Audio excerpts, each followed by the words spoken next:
I'm thinking through conversations I've had with girlfriends and sisters and cousins and all the people and the different ways that their men respond to them. And it's so common for women to experience that their husband's not even willing to do the work to put her in a good space. He just wants to make the demand and her just satisfy a demand.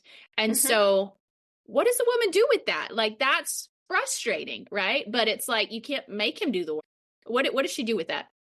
That is a marriage issue and not a sex issue. Good point. I love that. You just said that. That's true. Yeah. That's true. Yeah. Because it's an unwillingness for him to cultivate real intimacy and connection. And if it is a physical act only, then you are creating disconnect. Yeah. And it turns, if that is the pattern, physical acts only, then you're doomed. You are selling your soul. Even if you're married, even if you're Christian, that is not the way that God designed sexual intimacy. Hi, you're listening to Java with Jen with your host, Jenna Lee Samuel. On this show, I bring the simplicity of hearing God's voice into everyday life in a no-nonsense, authentic, and super practical way. With coffee in hand and real life in our faces, let's do this. Hey, coffee lovers. Okay, I've got to share this with you. You know I love my coffee. I mean, hey, named my show after it, but if you're like me, multiple cups can kind of mess with your system, mess with your sleep, and spike your stress levels. Nobody wants that, especially when you love coffee. But guess what? I've recently found a solution that not only reduces your need for multiple cups of coffee, it also sharpens your mental function, lengthens the amount of energy that you have and focus while nourishing your brain. It is called Magic Mind, aptly named.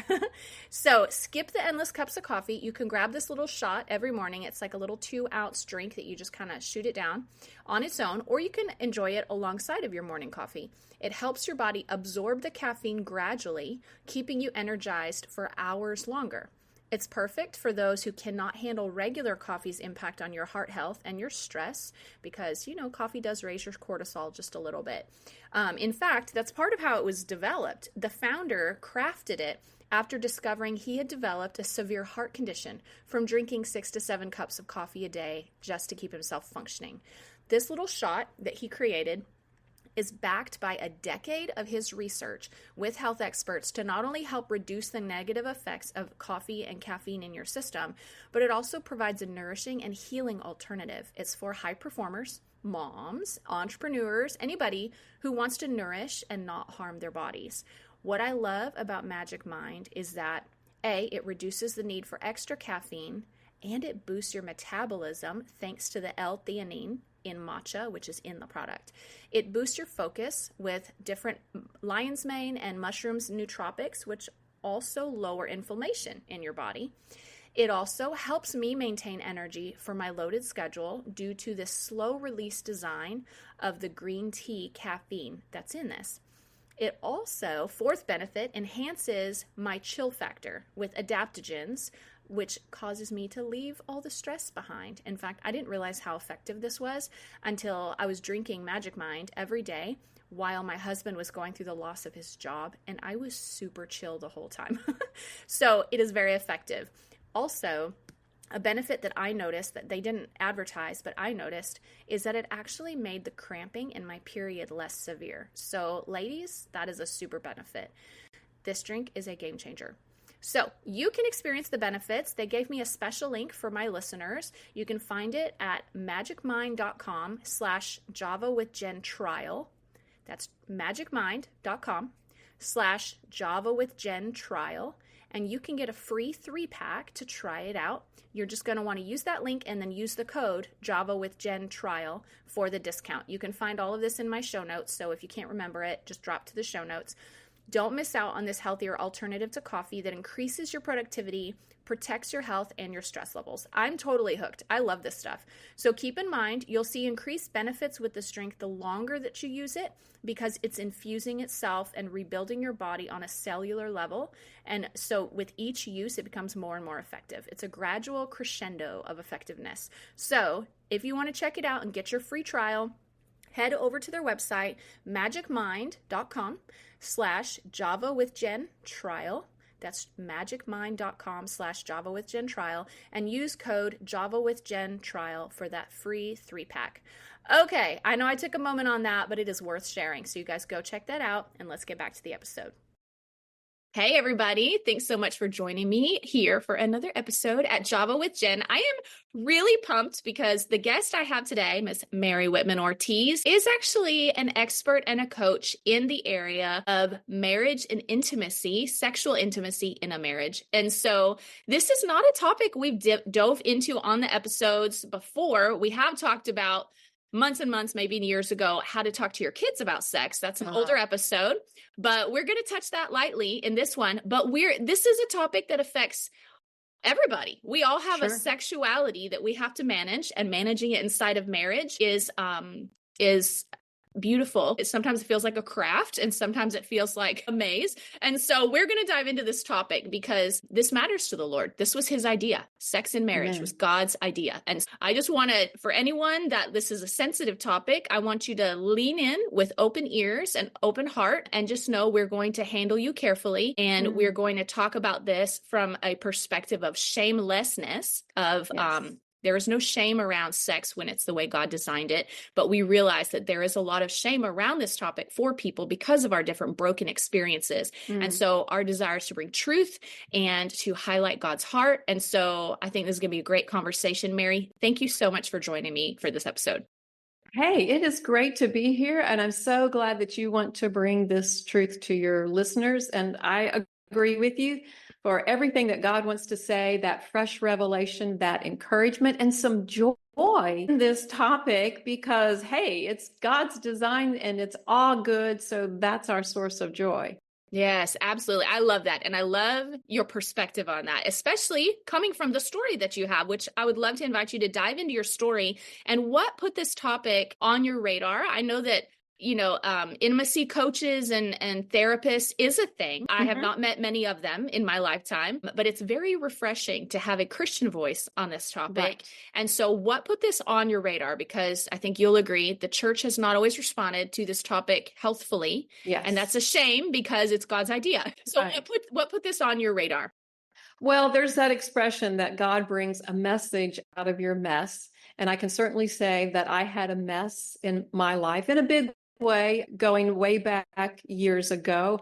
I had Christian growing and had Christian expectations for a Christian marriage, but that was still pretty vague.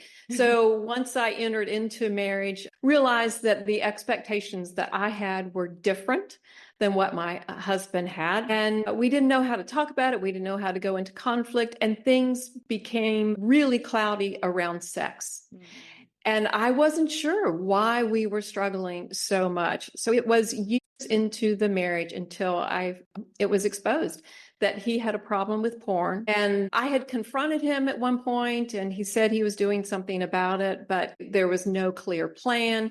And this was just before there were a lot of active groups supporting. There weren't the resources. And if there weren't resources in the world, there were even less resources in the church. So it went on for years, and I won't say I was an ostrich, but I just did not know how to handle it. And there were a small group of women at our church, the wives of the men who were struggling, and we would meet, but we just had no leaders. So it was really, really difficult thing. And I ended up almost having two lives.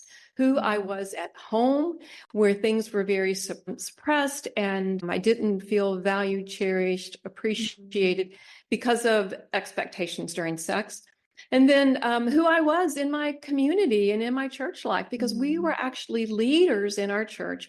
We actually led couples classes, and I was hoping for more, hoping for God's design, but I just could not communicate that well. So we ended up divorcing, which was not planned, but God was still with me. And I began to get deeper healing and deeper truth and deeper understanding. And Whew, it made such a difference. The more the layers of shame and hurt and confusion, the more those layers were broken, or they came off of me, then I was lighter and freer. And people were attracted, other women were attracted to talk to me about it. I became a safe place for others. Because when I was healed and free, I didn't mind talking about it. I wasn't covering it up. And as I would meet with these women, just friends to begin with, I realized I was not alone. So many women were struggling. And we began to encourage each other. And then I just pressed into God and felt like He was leading me to get more qualified in this area. So I went back to school and got my master's degree, and then all kinds of certifications in marriage coaching, and then in Christian sex education, which it took me a while to find a program that actually taught sexual intimacy from a Christian point of view. But that was my motivation to get into this, because God had brought healing. And even through my healing, I remarried. And now I'm in a wonderful marriage. My husband loves me. We have clear understanding, and we grow around the idea of sex and intimacy. We're not perfect by any means, but we understand each other, and we towards it, and we both have that similar goal for a beautiful connection, spirit, soul, and body in our marriage.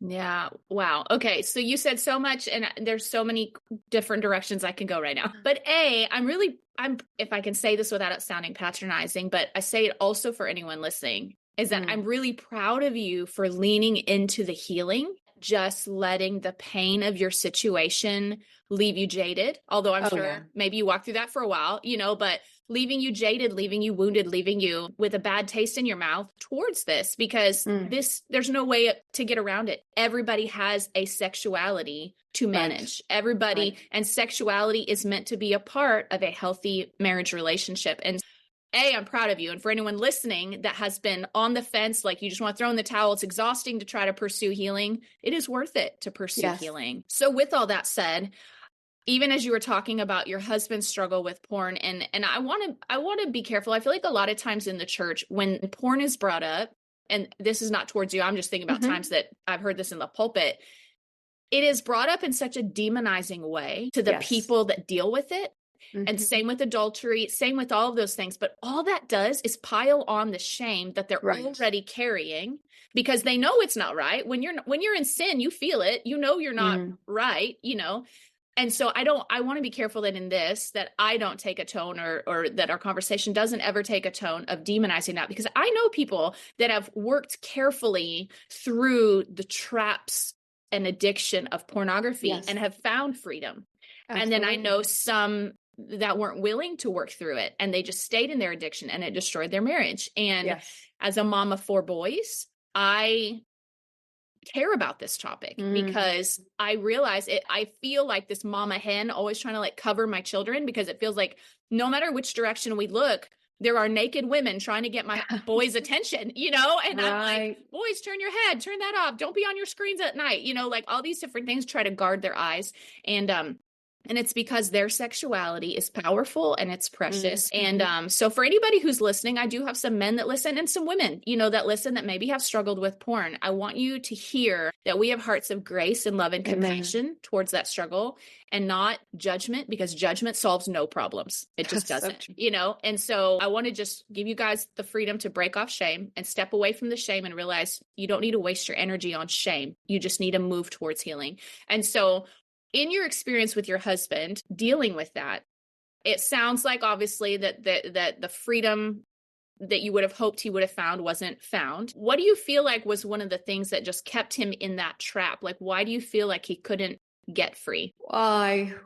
Or maybe people in general. Maybe we will make this about your ex-husband. But you've worked with enough couples now that you've probably seen quite a diversity of how it affects people. What are you seeing, and what are some keys around finding the freedom from that? Right. And this isn't even porn specific, but when we have a problem, it's easier to not face it. It's easier to say it's not that bad. It'll go away. It's not really hurting anybody else. It's okay if it hurts me, but they're in denial.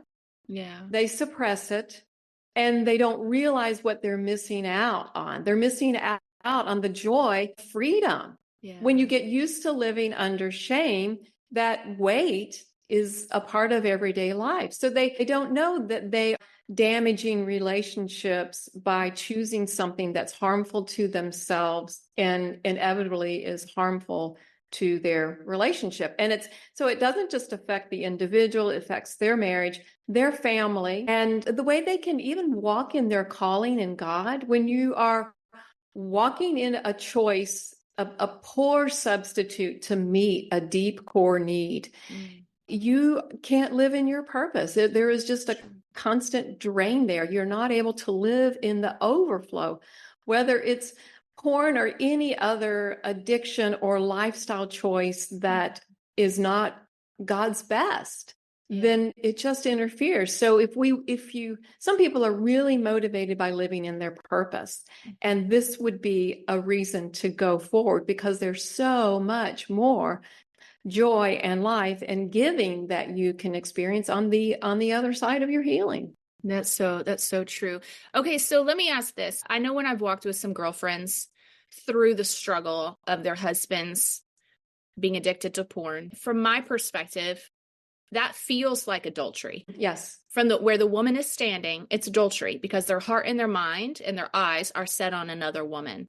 Their hands and body may not be there, but then again, maybe they are in some ways. You know what I mean? And so yes. Well, I mean, your marriage ended in divorce. And so I even want to ask, like, is that grounds for divorce and why? Because we don't see that necessarily listed in scripture as one of the reasons for divorce. But I have come to learn there are reasons for divorce that aren't necessarily listed in scripture, like abuse, and things like that. And so how did you navigate even that territory? Because again, it was hard for you to find resources or voices of help. And so how did you navigate that line of where are the lines? At what point does this end my marriage? Because obviously it's not healthy for me and it's not healthy for him and it's not helping us. Right. Well, I wish I had the tools then that I do now. So I would have made decisions in a completely different way. But I did have an older female cousin that I could talk to that helped me a lot. And she is a believer, but not as active in the same way that I am. And in some ways, that was an easier person to talk to because I was not being hit over the head with what the Bible said. And I love the Bible, but when the scriptures just pulled out of context and hit you over the head with it, then that doesn't feel like God's love. And I just recently heard a message that Jesus didn't go to the cross for marriages. He went to the cross for the individual. So we don't put the marriage above the individual. You don't stay married to the point of detriment and harm, and just because marriage is even more important than who you are. No, Jesus went to the cross. He died for the individual to know that freedom and that whole life. And we want that for everyone, but it is each person's unique choice if they are going to choose that or not. And it's to make a decision to have separation at first, because if you're living in that situation, it's very difficult. Maybe one stage is move out of the bedroom, sleep on the couch. But if you're in that situation, that environment, that marriage household where these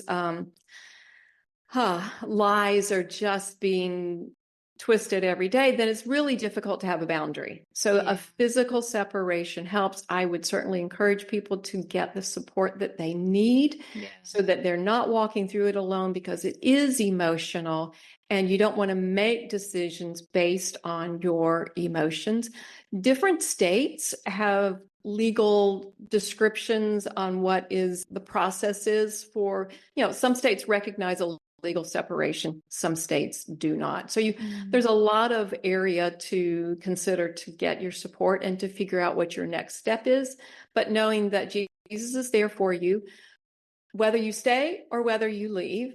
Jesus is there for you, whether your spouse changes or they don't change. Jesus is there for you as you are recreating your life and just becoming more transformed to the image of his son.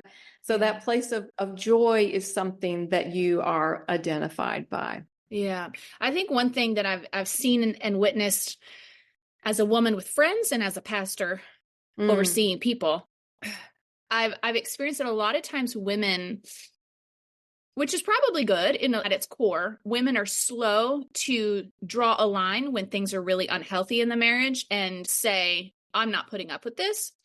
In some regards, that's probably good because, love perseveres, love hopes all things, believes all. I mean, like there is a perseverance that's necessary to walking in faith and walking in love. And I think that's what makes it feel like such a gray area, when to draw lines and how to draw lines, because a lot of women are like, but if I separate, then I'm not in faith anymore, believing for him to be changed. And I'm like, that's not exactly true, because I can pray for him and I can believe God's going to change his life, but that doesn't mean I have to continue to subject myself to treatment that is unhealthy, because Proverbs says I have a responsibility to guard my own heart above all else, right? And so I do have a responsibility to the health of my heart and the health of my mind. And as I do share with women, that there were times in my own marriage where it wasn't until I drew firm lines that cost him to protect, in order to protect myself, it began to put the pain of his actions back on him, that he was like, oh, I need to change. And that's the value of boundaries, is that when you do draw a boundary and say, if you treat me this way, this is how I'm going to respond. And it leaves you powerful in your life rather than a victim in your life. Sure. And it causes the pain of their actions to sit on their shoulders instead of yours. And that is a way that we can protect righteousness in our lives, because now when they feel the pain of their actions, suddenly they're motivated to do something about it. But as long as you're the one carrying all the pain of their actions, they're not motivated. They're getting the good life. They get their sin and they get you, which I don't even call that the good life, but for them, it's convenient, And so what would you say to that for women who are, I don't know where to draw a line. I don't know what that looks like. He says he wants to change. He says he is changing, but how do I know? Like, I feel like there's just a lot of confusion around that for women. You can see fruit. If there's change, there's fruit. You can have parameters on needing to see fruit. Yeah. It's not an indefinite, you can change whenever you want to change. I'll be here always. It doesn't matter. That is sowing more disrespect into the relationship.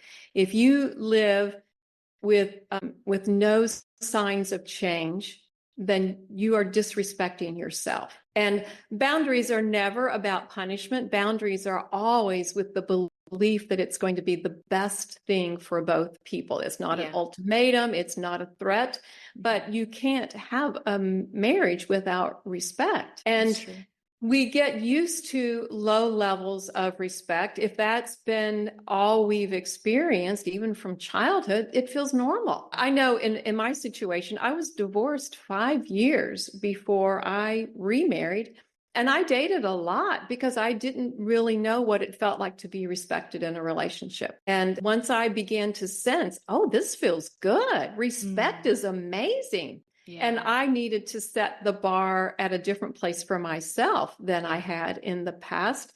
And then I began to attract other men as I was dating, who they would only want to be with me if they had a similar bar for respect. So that's important. And it can start in very small ways. If there is disrespect in the household, a quick one-liner is to always say, it feels like there's disrespect. I'm going to leave the room now, but I'd love to talk about it later.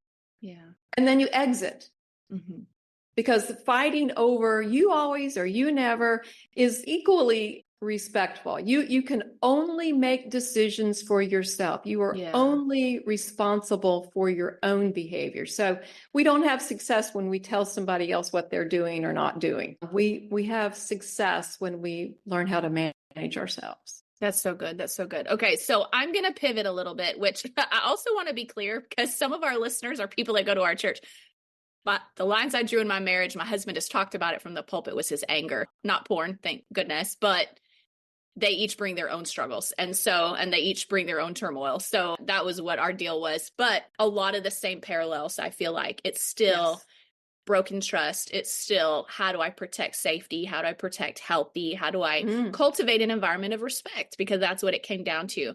And so same thing. So now for anyone who's listening that you're like, oh, I want you to keep going in this direction, you probably just need to connect with Mary, because I feel like we probably could talk about this aspect of this for a while. But I want to pivot a little bit towards healthy intimacy, because you were passionate about just healthy intimacy in a marriage. What does that look like? And how does someone know when intimacy in their marriage is healthy? And what are some signs that it might not be healthy? Oh, it's very interesting. Sometimes when I go speak to groups, my opening line is your sex life saved?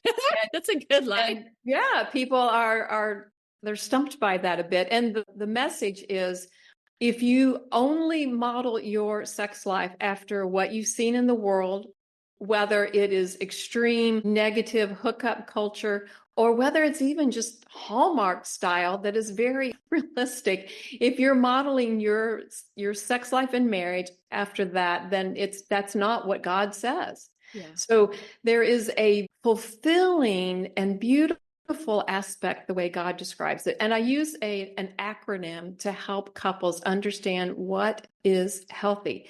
And it's the word gift, because I do believe that God designed sexual intimacy as a gift to marriage. So the G stands for good. And because the church has shamed things in the past, we don't even understand how good it is. And I'm not just talking about however many seconds of pleasure that happens. No, the good it's a spirit, soul, and body type of goodness. The I stands for intimate. And we as a culture are very hesitant to trust each other, but without trust, there's no true intimacy. Yeah. So sexual intimacy includes that. The F stands for fierce, which might be an unusual word when you're thinking about sex, but the bond that happens when couples are regularly experiencing healthy sexual intimacy, that bond unites them, it makes them strong, and then their union, they're able to withstand so many of the trials on this everyday life. And then the last one is T, and it's for timeless. And the timeless aspect has two ends of the spectrum. It's like this childlike wonder and play within sexual intimacy with your spouse. And then on the other end of the spectrum, timelessness means, hey, as you age, you adapt to one another and you mature. You can just work together through whatever you need to. So sexual intimacy is just such a blessing that overflows and grows. And when it's happening in your marriage, then there's just these wonderful ripples that bless everything. That's so good. Okay, so I want to pull in a thought. I was at a Christian marriage conference weekend thing, and there was a specific pastor who really likes to cover the sex topic, right? We'll just leave it at that. And but he spent the whole session, and he was in a mixed group. So I was actually very uncomfortable the whole time because he was very explicit. As he's reading through parts of Song of Solomon, he's like, do you know what this means? Here's what it means in real life. And he which is great. We need to know these things. But can we just split the group so it's not men and women in the same room having anyways.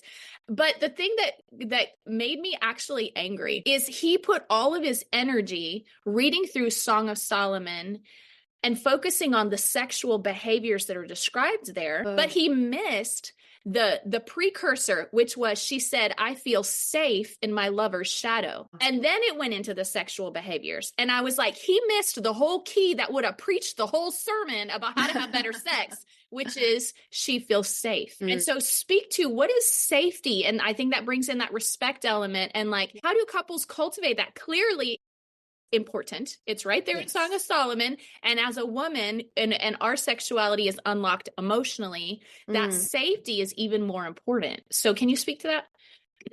Yes. The safety is a concept that not everybody understands. They're like, well, I'm safe. He's not hitting me. I'm like, oh, no. It's so much more than that. We want this emotional space where you can share personal things and realize that you're not going to be ridiculed, you're not going to be corrected, you're not going to be judged. You can have the real me show up, and you extend that to your spouse. Being safe means that there is respect, there's place for growth. You can call out and believe the best in your spouse. But when that connection is there, that value is there, then that security provides a place for couples to take more risk within their sex life. Mm-hmm. Because when I get asked sometimes at marriage retreats, the anonymous questions that come, and they are, what's okay for Christians, married Christians in sex? And they're sort of pushing the envelope to the other extreme. And my short answer is, as long as it is mutually satisfying and respectful and follows the guidelines of Scripture, there are all kinds of yeses there as your answer, instead of more no's than people might have thought. But you can only go to the areas of trying new things when the safety is there, when the trust, the respect, the security is in the marriage. And I'll add this one other thing. When couples are early in their dating, in their married life, and they live off of spontaneity, then and everything just has a flow and a go, and doesn't seem to be hesitation. And when they get into these patterns, just taking on more responsibility, they find out they're needing to on things in their marriage. They probably should have started the work from day one and not waited until they needed it. But the learning how to create safety can be a skill that is acquired, but certainly is very, very doable and worth all the effort to get to that place.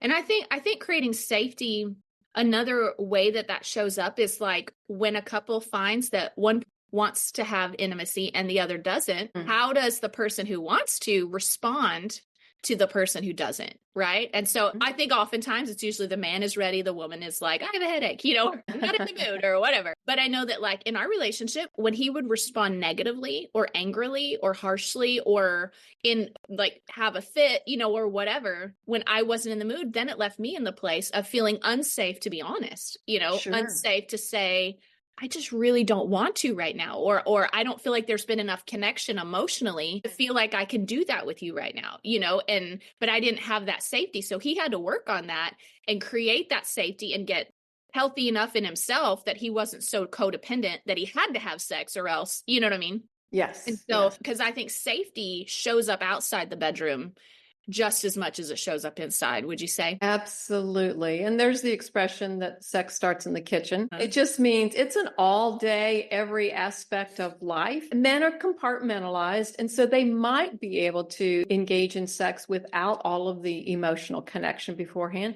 But women function very differently, and they need the safety, the respect, the love, the flirting, the fun. Otherwise, they feel judged, critiqued, and I don't want to do it because I never do it like you want me to do it. Yeah, that's true.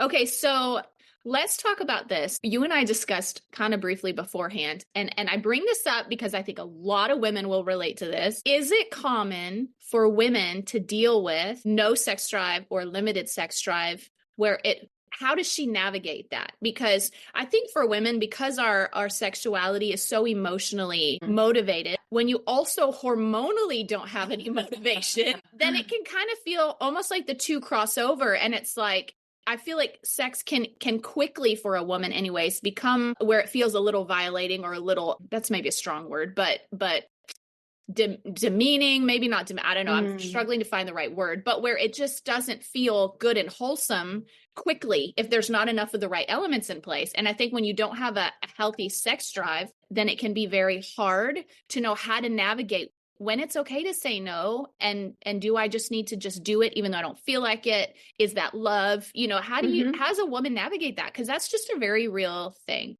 It's so common. That's probably, I don't know, 75% of why I see couples, because they have desires, different frequency, different everything and trying to make sense of that. And so many ways I could answer that. I'll make a couple of points. Women have to give their mental yes before they can give their body over to respond. And why can't she give her mental yes? All the cares of the day that she has to suspend. I mean, it's temporary. If you can temporarily forget that, oh, I've got to do laundry, oh, my child's got this project, oh, what about this thing that's coming up in the weekend? All of the things that are going on in her thoughts. If she can temporarily suspend those, then she is more able to give herself to sexual intimacy. So that is a part of the process. Also, teach foreplay, and I say that it's words and actions, and that she needs words of appreciation, affirmation, and affection. So good. Those are all things to learn, but they are necessary for her whole person, her whole body to participate. And then even the types of action, the touch that happens, there is a learning curve with that, because there is indirect stimulation before there's direct. There's a soft touch before there's a heavier touch, slower touches before there's fast touch. So couples, when they can understand that about each other, that helps. Yeah. And one last thought about women and libido, that she may have hesitation on the front end, but when she is excited, she might have an amazing experience. It's just that little bridge to get to that place. And we have to find out what is her way, their way, to get over that bridge. And I've used the example of like when a couple's going to go out to dinner and he says, "Where do you want to go?" And she's like, "I don't know." "Well, do you want to go Italian, Mexican?" "Oh, it doesn't matter. You pick it." And they get to the restaurant. "What do you want to eat?" "Oh, it doesn't matter to me. What are you going to get to eat?" So much indecision. And then finally, a wait staff appears in the room. They have a tray full of food. There is a fajita on that tray. You can hear it sizzle. You can smell it. You can see it as it's being carried through the room. And she's like, "I want a fajita. I want it now." So she's building because the whole has been set for that moment. And it's each couple needs to figure out, how do we build to get to this place where we are both ready to give ourselves freely to one another. So what you just described, I can relate to, but I also feel like sounds, especially to the guy who's ready in a moment, like that's a lot of work. Is it even worth the work? Because I feel like a lot of, from people, I'm thinking through conversations I've had with girlfriends and sisters and cousins and all the people and the different ways that their men respond to them. And it's so common for women to experience that their husband's not even willing to do the work to put her in a good space. He just wants to make the demand and her just satisfy a demand. And so what does the woman do with that? Like, that's frustrating, right? But it's like, you can't make him do the work. What does she do with that? That is a marriage issue and not a sex issue. Good point. I love that. You just said that. That's true. Yeah. That's true. Yeah, because it's an unwillingness for him to cultivate real intimacy and connection. And potentially an unwillingness on her part to be that vulnerable. Oh. Because she is giving spirit, soul, and body. It is complete transparency. I mean, in essence, he is also, but just the way they process it, he can sort of, as I said, compartmentalize. He's may have not made the connection. This is my whole person being given to you. But that's the only way that she can experience it if it's true intimacy. If it is a physical act only, then you are creating disconnect.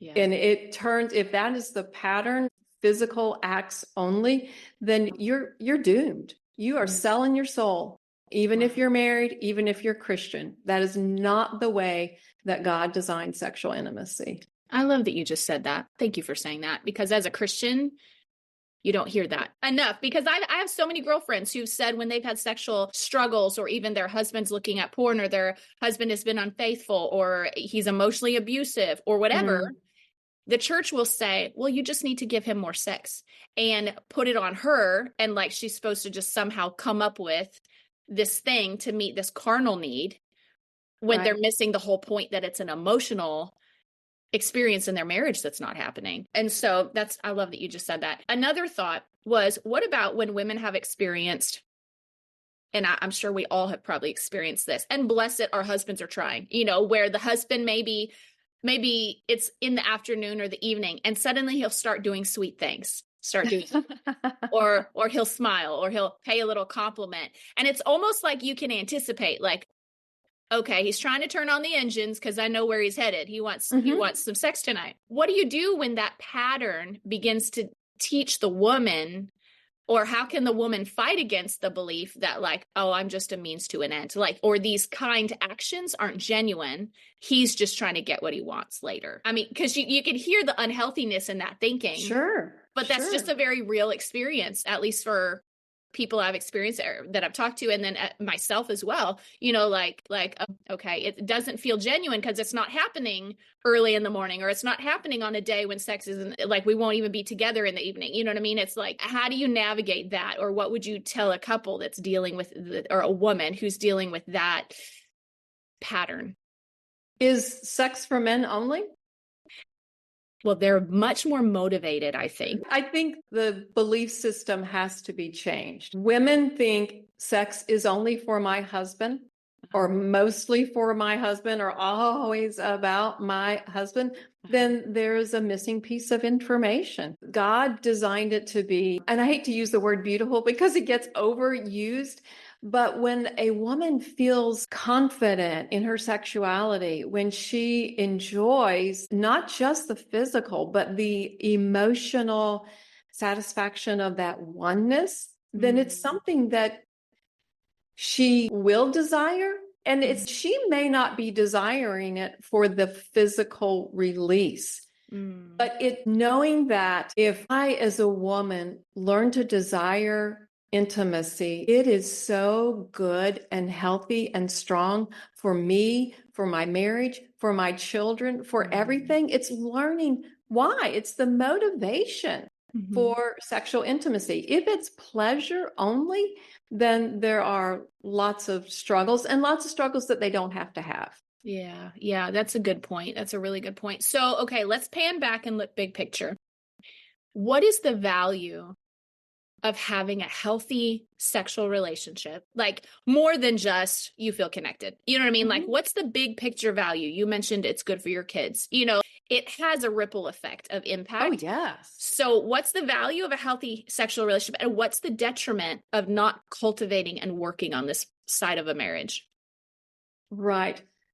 The value, as an individual, your frame for life is different. You know that you are cherished, wanted, desired, known, and that you get to give also to your spouse. It makes you more united. You feel like you're a team, so you can face things because there's a strength. There's a security there. We are together. We are one. We are not at odds. My spouse is not my enemy. With that comes security for the family. Your kids are at a better place because mom and dad are at a better place, and you can give to the community. You can live in your purpose. Just many, many, sometimes unseen benefits, but still so powerful. And if you are not at that place, then it's working against you on every level. You are being distracted by temptations out there because you have a need.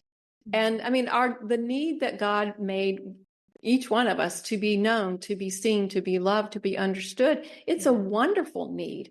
And it's up to us to know how we are meeting that need. So if it's not being met in your relationship with God, in your relationship with your spouse through sexual intimacy, you will look for other things. And it may be good things. I mean, there have been so many marriages that have been affected by an overactive church life.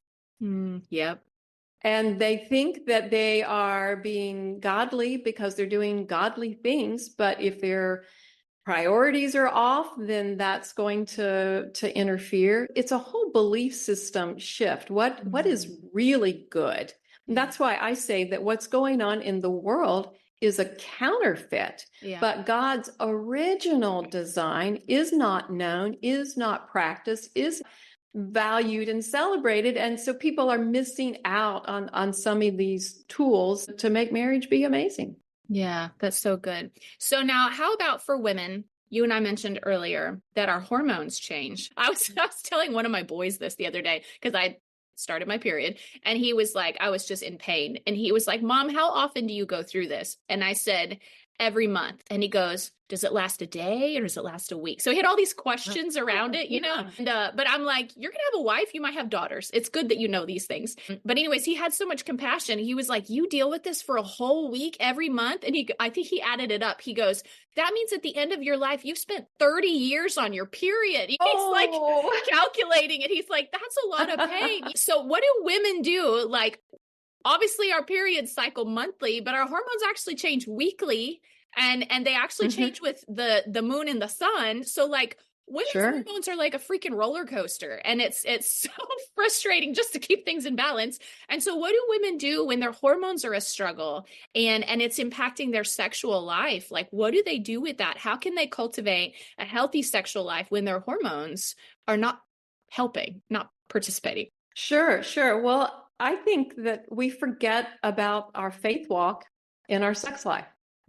So God made us. None of these things are a surprise to him. And he is, and I don't mean to say this as a pat answer, but truly prayer, God, I want to walk in the fullness of everything that you have for me. Give me wisdom, how to manage my body, how to take care of my body, how to take care of my thoughts. I mean, just pressing in and God, I want the very best for my marriage and my interaction. Help me to understand what that is. Bring the right people across my path for me to learn new things.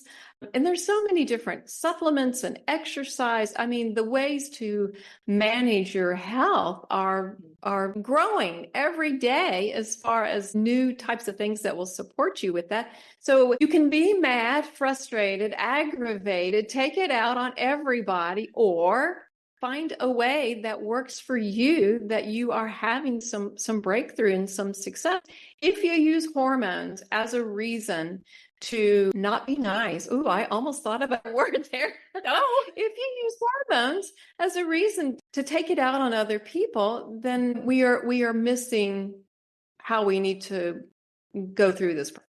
And we're missing godliness. I tell my boys when they've been going through puberty, I'm like, listen, boys, I understand hormones making you into a different person. I do. And I'm like, but guess what? It is nobody else's fault that you're in puberty. Nobody else gets to be your punching bag. It's your job to manage yourself, even when you're going through hormones. I said, I can speak to that because I have to deal with this monthly. Yeah. And so I'm like, but it's not fair for me to just freak out on you because I'm having a hormonal thing, right? And they're like, no. And I'm like, okay, same for us. And so I hate when I see parents like let their teenagers be monsters just because they're having hormonal changes. I'm like, I'm sorry, you still have to teach them like boundaries and healthy self-management, right? But speaking of kids, how do we talk to our kids about this topic? And we talked about this just a little bit. And I mentioned to you that for us in our house, like the Lord had it on my heart, a couple of core things were important. One, that we be the first voice that they hear on this topic, because that's good.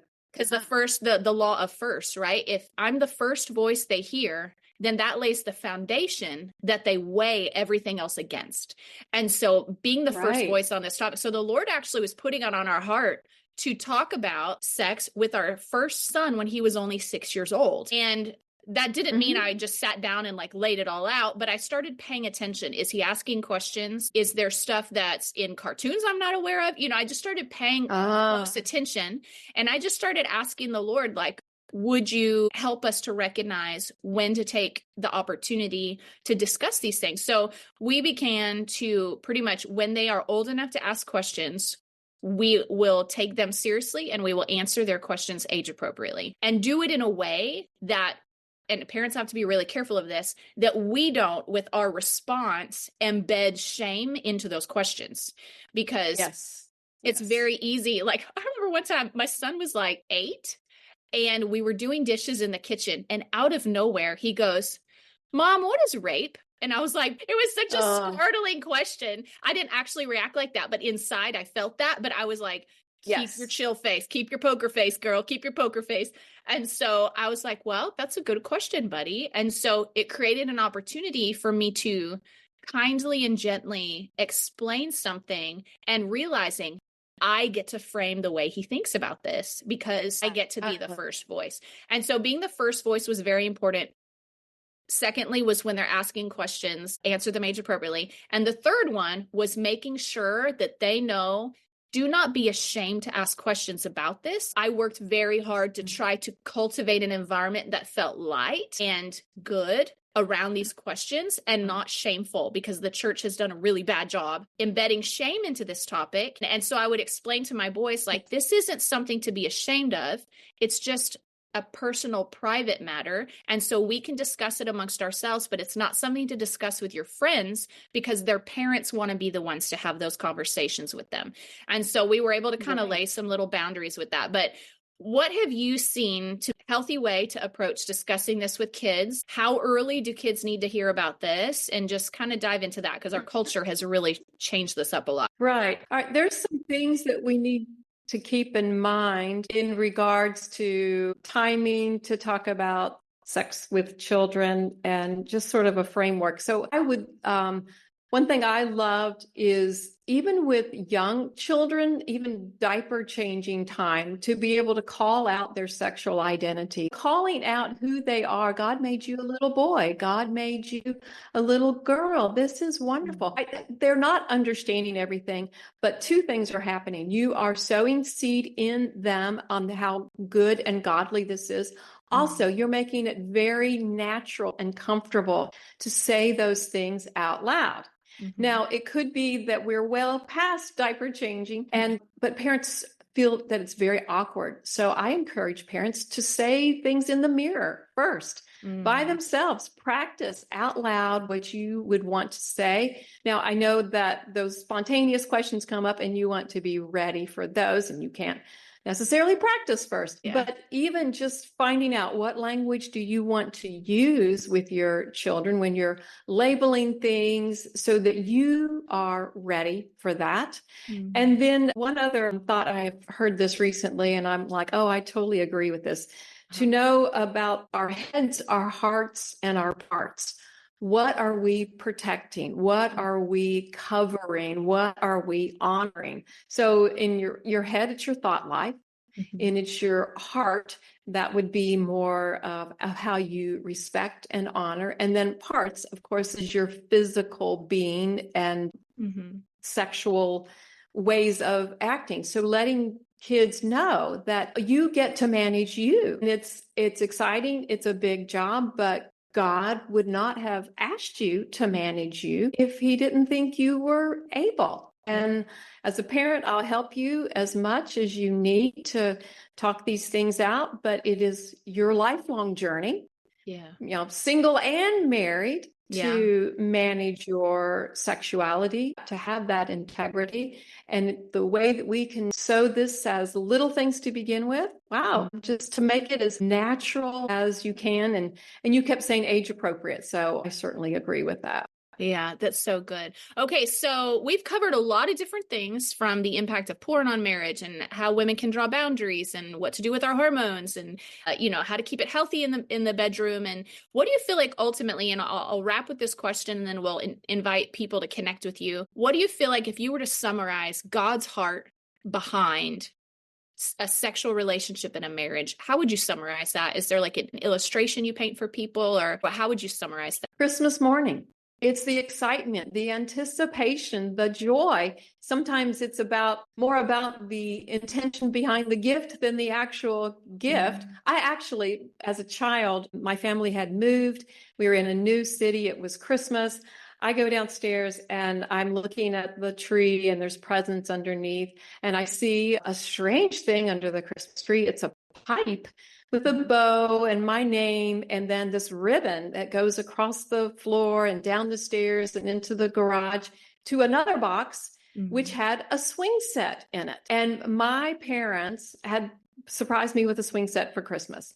But to this day, I think I was more excited about the anticipation of the gift and the fun of opening it, even versus the gift. So God designs sexual intimacy in marriage to be a gift, to be enjoyed and celebrated and have anticipation over and find new ways to use it. So we just need to wrap it with all the goodness that God had planned for it, and to be happily challenged by the mystery that's included in sexual intimacy, and to know that we always want to be learning more about it.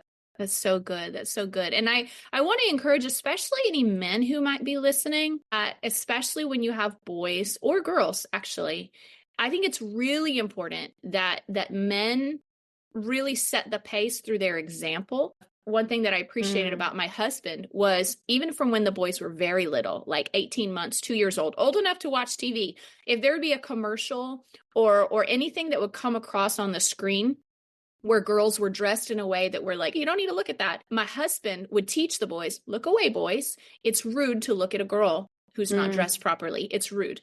And so he taught them from a very young age to look away. We walk by Victoria's Secret, they look at the floor. If girls are not dressed appropriately, we're at the beach and their butts are hanging out, or whatever, the boys just look the other direction. And it's been programmed into them by both their daddy's example, which I always feel honored as a woman. And I've had these conversations with my boys, especially if they weren't looking away, and stuff like that. I would sit down and have very honest conversations with them as a woman and say, here's how it makes me feel as a woman when the men around me who I love and trust to protect me and who I also want to protect, if you look at women like that, here's how it makes me feel as a woman. It makes me feel betrayed. It makes me feel that you're not being the safe man I need you to be, because in my heart, I need you to look away from those things, because that tells me you recognize that women are to be respected and to be protected.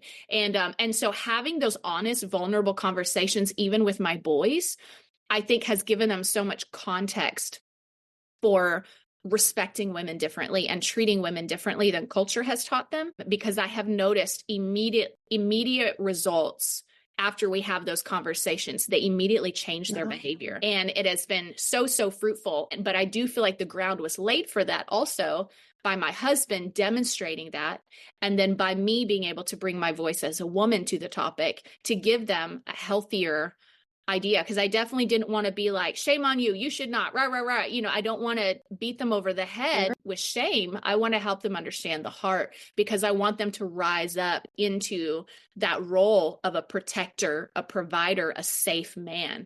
And I think in our culture now, we'll show them like, hey, when you see this stuff happening on TV, when you see stuff happening at the Olympics, when you see these different things happening, or women being assaulted and kids being sex trafficked and all of this, or like my son just went on a mission trip and they went to the red light district. And when they all came back from it, there was a number of young boys on that trip, which I was kind of like, why'd you take them to the red light district?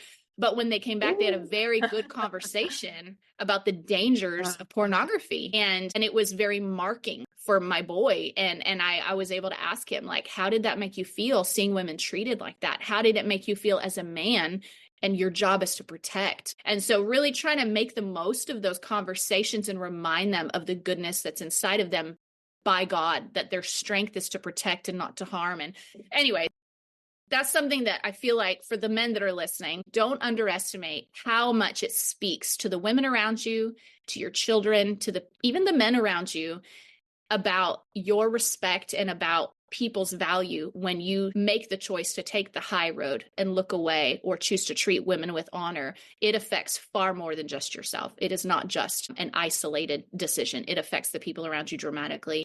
Mary, if people wanted to connect with you and wanted to maybe get some help in their marriage or find out about your resources, you mentioned to me that you've got a free app with lots of resources on it, with videos. Your ministry is called Limitless Intimacy. Where would we direct people to connect with you? Absolutely. So the app, of course, can be downloaded. It's also called Limitless Intimacy. And then all of my socials are under my name, Mary Whitman Ortiz. So website, Facebook, Instagram, YouTube. They can find new information there. And we'd just love to walk with people as they are finding all of the healthy blessings that God has waiting for them. That's so good. And I just want to say, I appreciate that you're a pioneer in many ways, in that there are not many Christian voices on this topic. More and more there are, and I'm grateful for that because it's necessary. It's just a part of life we all deal with. And so, my goodness, we need Christian voices on this topic. So thank you for walking the path that you did and for leaning into healing aggressively, because I know that was not an easy journey. People get to eat the fruit of that now. And so thank you for the path that you have walked. Amen. Amen. Well, you guys, thanks so much for listening. This was just a really, honestly, this was a refreshing topic to talk about, especially in light of what's going on in our culture. The last number of years, we have just seen an attack on sexuality and sexual identity and the beauty of intimacy. And so it's really important that we are speaking to the beauty of this topic and the purpose of this topic and taking back the narrative around this topic. We are not going to let the loudest voice steal this, or rather we are going to be the loudest voice on this topic. We need to be as believers. And so share this episode with some friends, share it with your mom friends, your wife friends, share it with some men to motivate them in their journey to be examples to their boys, whatever it may be. Share it with some friends. It's a really valuable topic. Connect with Mary. If you just want to go deeper in this area, you would just like some refreshing Christian-based tools around this topic, make sure check out her app called Limitless Intimacy. Check out her videos and resources. Connect with her online. And you guys, thanks so much for joining us, and we will see you next week. Bye-bye. Thanks so much for tuning in to today's show. Listen, let's stay connected. Come follow me on Instagram at Java with Jen, where you can follow the latest and say hey. It's a really great way to stay in touch. Many of you have also asked how you can support the show. You can make donations through the Anchor app or on Patreon, or of course by sharing, rating, and reviewing on social media and iTunes as well. Your heartfelt feedback always reminds me why I do this. Also, don't miss our merch store, where you can get super cool Java with Jen swag and coffee. Find it at javawithjenmerch.com. Until next time, remember, hearing God's voice is simple, and He wants to be a part of your everyday life. See you next week.